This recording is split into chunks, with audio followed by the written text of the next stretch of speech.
Welcome back to NBC Update channel.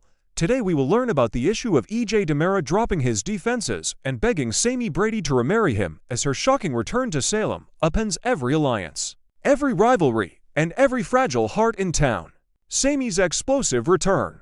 Sami storms back into Salem with the kind of headline-grabbing twist only she can deliver. She's engaged, but the fiancé's identity is being guarded tighter than a DiMera vault, turning the Horton Free Clinic Gala into a cliffhanger stage show. The reveal is timed with Day's 60th anniversary festivities, ensuring that her secret doubles as a celebration and a grenade.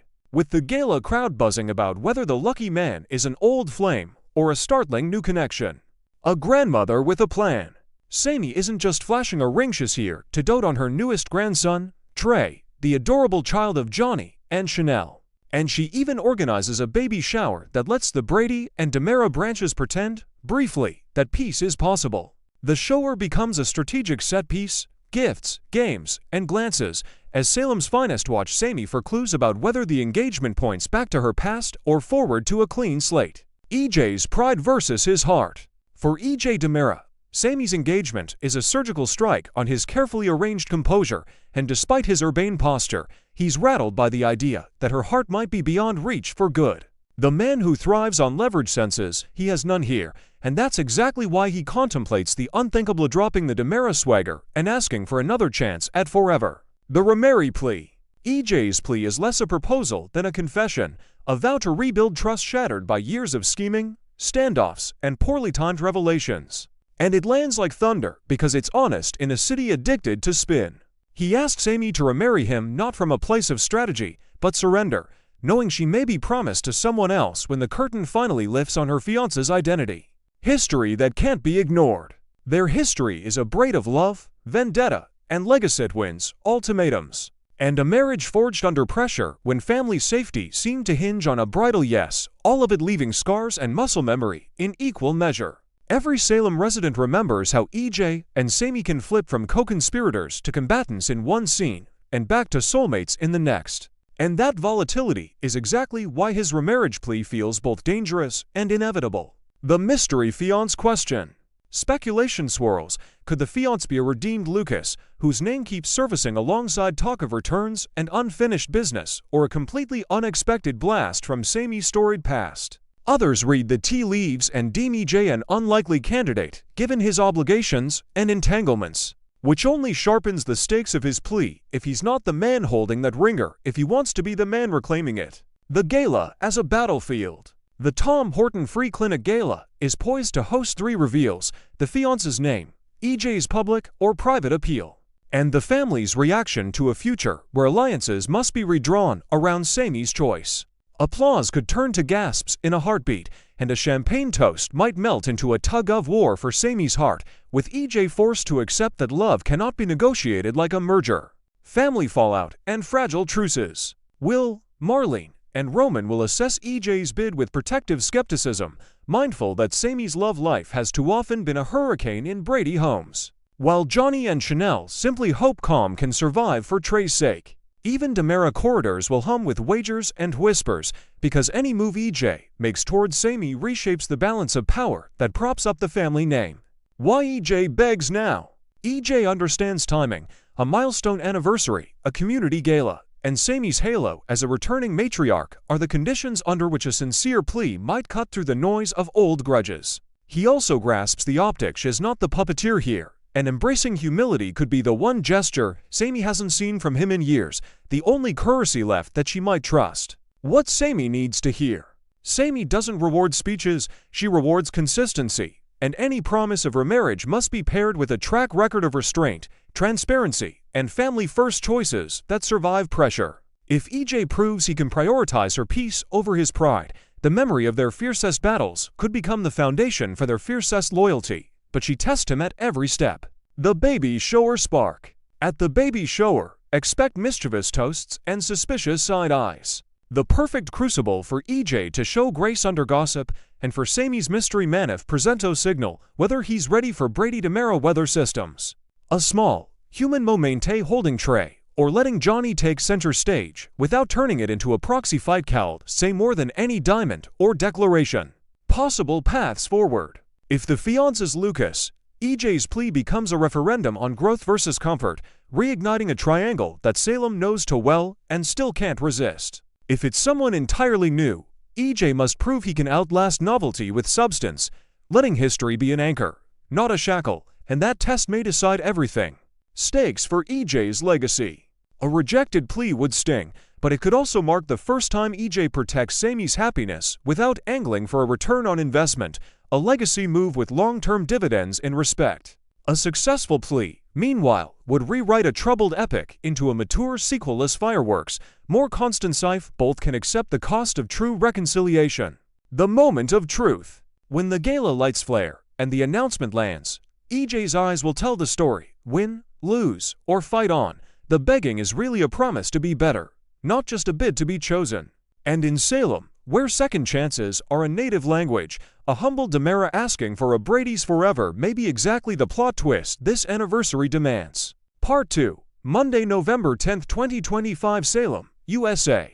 There are some days in Days of Our Lives history that feel destined to become part of television legend. Today was one of those days, a story that balanced nostalgia and heartbreak, tradition and rebellion, and the ever-present shadow of the Horton family legacy.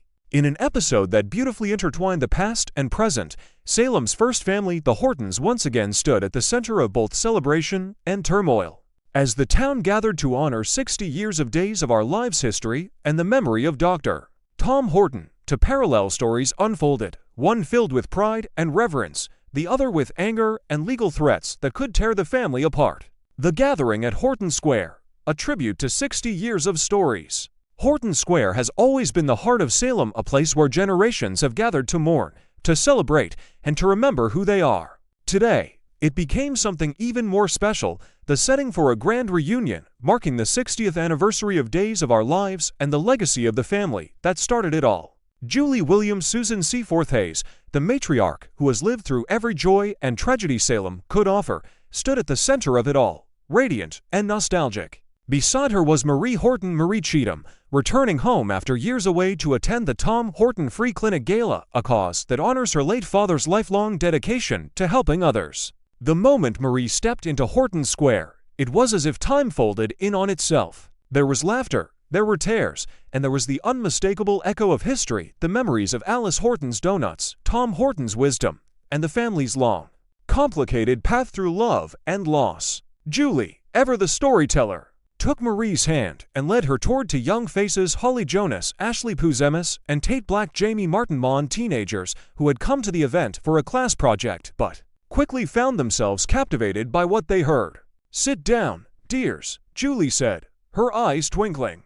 "You're about to hear how the Hortons became the soul of this town and why we're still standing, even after all the mistakes." The Horton history lesson, when love crossed forbidden lines. As the afternoon sun lit up Horton Square, the conversation turned from nostalgia to something far deeper, the dark, sometimes scandalous history that has defined the Horton family for decades. Marie, who has rarely spoken about her past in recent years, took a deep breath before revealing one of the most shocking stories in Salem history, one that even longtime fans still remember vividly. "When I was young," she began softly, "I fell in love. Truly, deeply.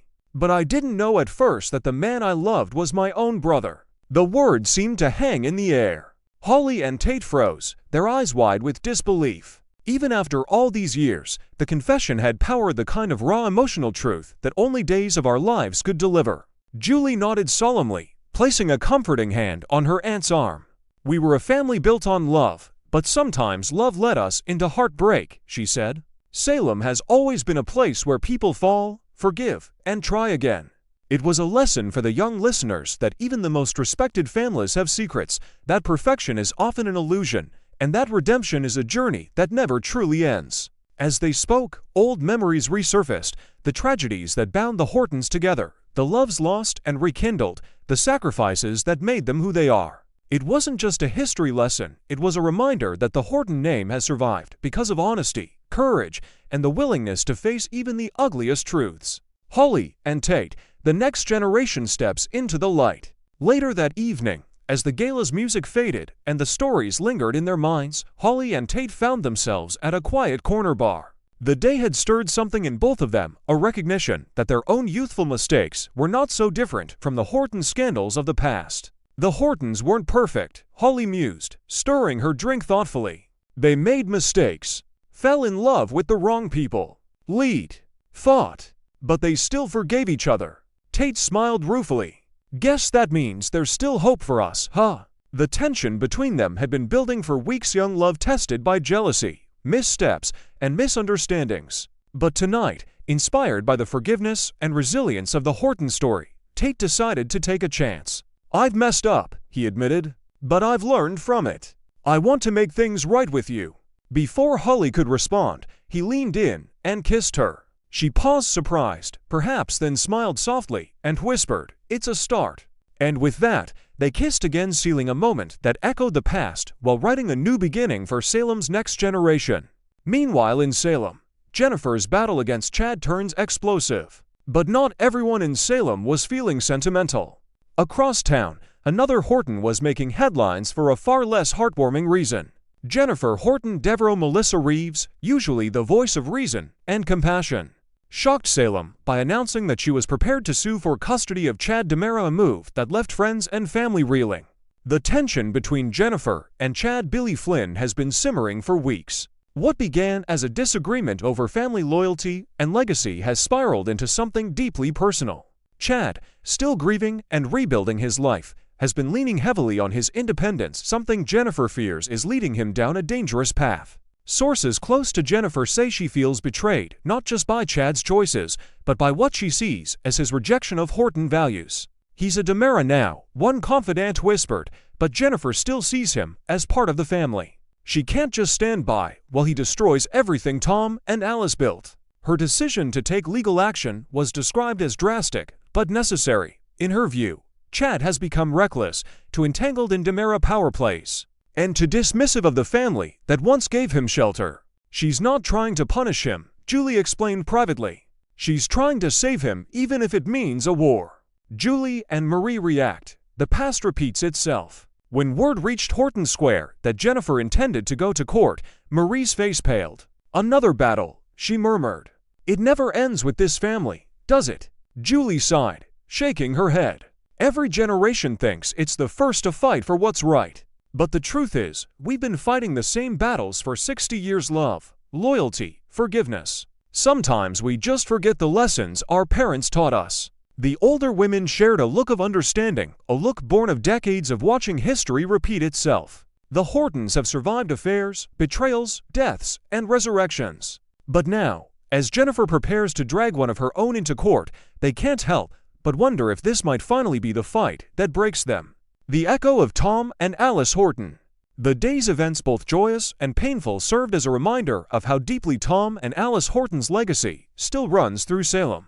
Their love story built the foundation for the show itself: compassion, family, forgiveness, and faith in one another. But even the strongest foundations can crack when pride and pain take over. Jennifer's anger, Chad's defiance, and the divided loyalties in the Horton household seem to echo the struggles of generations past, when Marie's forbidden love, Julie's rebellious youth, and Jennifer's own past mistakes nearly tore them apart. And yet, there is always hope. As Julie reminded everyone gathered that evening, the Hortons survive because we love harder than we fall. That's what this family does. Closing reflections, 60 years of heartbreak and hope. As the credits rolled on today's episode, Salem's streets glowed with light from the gala's decorations, from the bar's neon sign, and perhaps from the enduring spirit of the Horton family itself. The day began as a celebration of Days of Our Lives' 60th anniversary, but it became something more profound: a story about time, memory, and the endless cycle of love and forgiveness that defines both the show and its fans. For longtime viewers, it was a poignant reminder of why they have watched for decades, because Days of Our Lives doesn't just tell stories about people, it tells stories about us, about the families we build, the mistakes we make, and the ways we find our way home again, no matter how many times we get lost. As Julie said before the night ended, families aren't perfect. We fight, we fall, we forgive. That's what it means to be a Horton. And that's what it means to live in Salem.